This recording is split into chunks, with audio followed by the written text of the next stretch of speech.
Hey, good morning. God's blessings to you. We are in John 19, continuing with the passion of our Lord.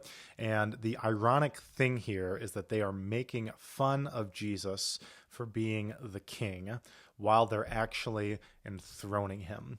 So that crown that he wears, he's happy to wear that crown of thorns, because he is taking on the curse of sin onto himself. Remember, thorns come from Genesis 3, and that's a curse on the ground because of sin. And the same thing with the purple.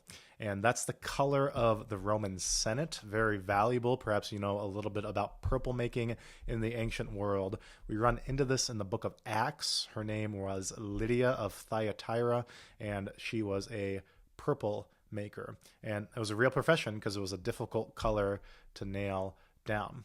Okay, that being said, let's jump into John chapter 19, verse 1. Then Pilate took Jesus and flogged him. You see the suffering servant song of Isaiah 52 and 53 here.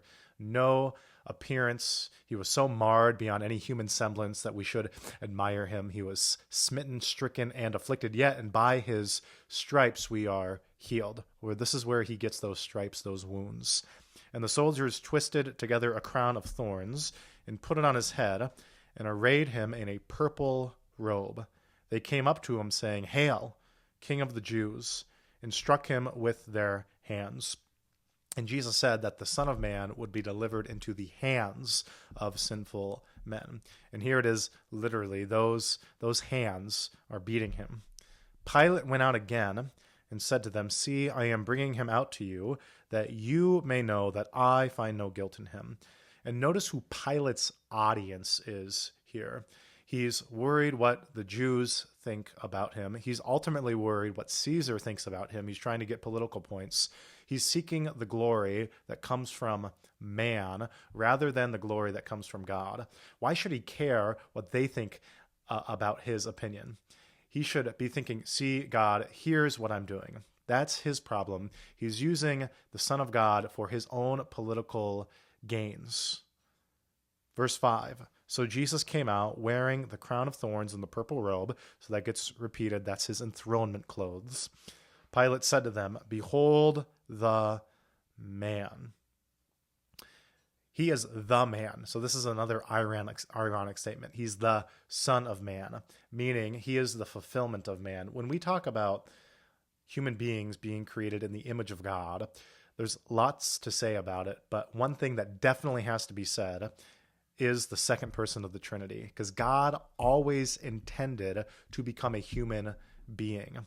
And finally now, in the incarnation, which we read about in the Gospels, this is the man. So he is 100% man, fully man. He is what man always was meant to be, all at the same time also being the Son of God. And he's got to have both. He's got to be man, he's got to be God. He's got to be man so that he can die, because God can't die according to his divine nature. But now that God has taken on human flesh, God can die. And he's also got to be God, because only the sacrifice of God could pay for the sins of the whole world. Not just a mere man, but he's fully man. Verse 6, when the chief priests and the officers saw him, they cried out, "Crucify him, crucify him." Pilate said to them, "Take him yourselves and crucify him, for I find no guilt in him." This was a form of torture. This was the punishment reserved for the worst type of criminal in Rome. And of course, they think they're manipulating Pilate so that they can crucify Jesus. But what's happening is God is using this situation so that his own son can end up on the cross, because Jesus has to die on a tree. He has to be lifted up. That's what he told Nicodemus in chapter 3. And then in chapter 18, we're told this was to fulfill what Jesus had said about his own death, how he would die. Verse 7. The Jews answered him, "We have a law, and according to that law, he ought to die because he has made himself the Son of God." Now, the ironic thing here is that, yes, they do have a law. Are they actually following it? No, because there are 2 or 3 witnesses at least that have witnessed to the fact that Jesus is God, and they're all true witnesses. They're all bearing the truth, as John will say later in John 19, about his own witness to the crucifixion and the blood and the water which flowed out. This is selective enforcement of the law. And so this makes hypocrites out of everybody. whenever you show partiality, that's the word, you pick and choose parts of the law that you want to follow. And that's clearly what they are doing. Because if they actually followed the law, meaning the Torah, the Bible, everything that God had commanded them, they would believe just as their father Abraham did. Verse 8, when Pilate heard this statement, he was even more afraid. Yeah, as he should be, because Jesus Christ is actually God. And when Pilate hears this, he might be thinking of the pantheon, meaning the Roman pantheon. Remember all the Roman gods. You've got Jupiter, same thing as Zeus in Greek mythology. Roman mythology, they took all the Greek gods and then added different names to them. So he might be thinking, this is the son of Zeus, or Jupiter, or something like that. We see that in the book of Acts, whenever they confuse Paul and Barnabas with Zeus and Hermes, his speaker.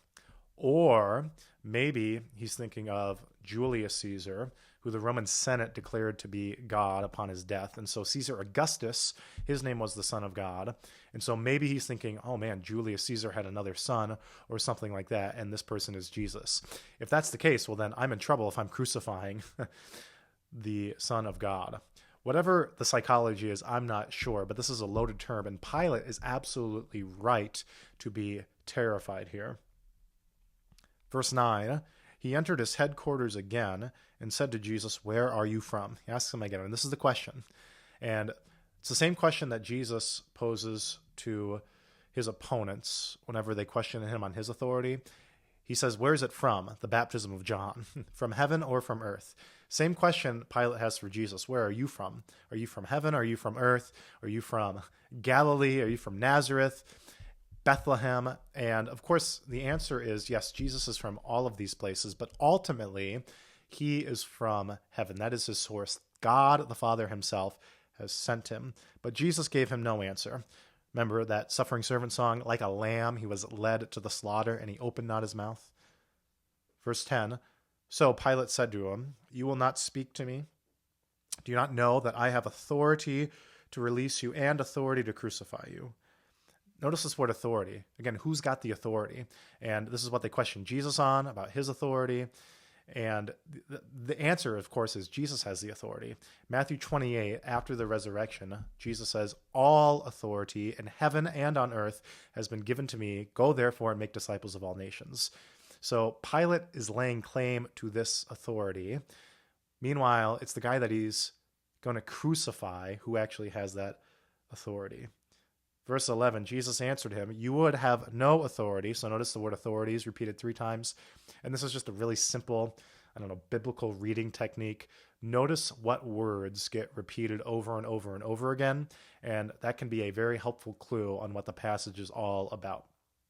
You would have no authority over me at all unless it had been given you from above.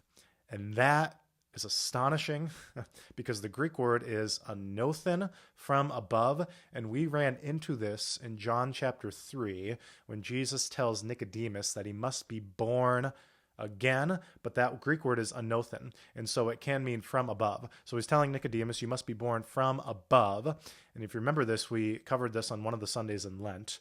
Jesus ends the chapter, or that section, he's talking with Nicodemus in chapter 3 by saying, as Moses lifted up the serpent in the wilderness, so must the Son of Man be lifted up. So you got lifted up on the cross and then from above. So the basics of what Jesus is saying is you must be born from the cross, from above, where the Son of Man is lifted up. Now Jesus is saying to Pilate the same thing. Now, you could take this a couple different ways, and they're both true. So on the one hand, the obvious reference point is heaven. So he's telling Pilate, you would have no authority unless it was given to you from heaven, from above, from God the Father. That's true. But it's also true to say that Pilate would have no authority at all unless it was given him from the cross, which is crazy. Jesus hasn't yet been crucified. But this is where all authority comes from. This is where Jesus is given his authority. Remember, Matthew 28, that happens after his crucifixion. All authority has been given to me. This is where our king rules and reigns. So from the cross, Jesus is giving Pilate the authority to crucify him. And that's the whole point, because this is what has to happen for the salvation of the world.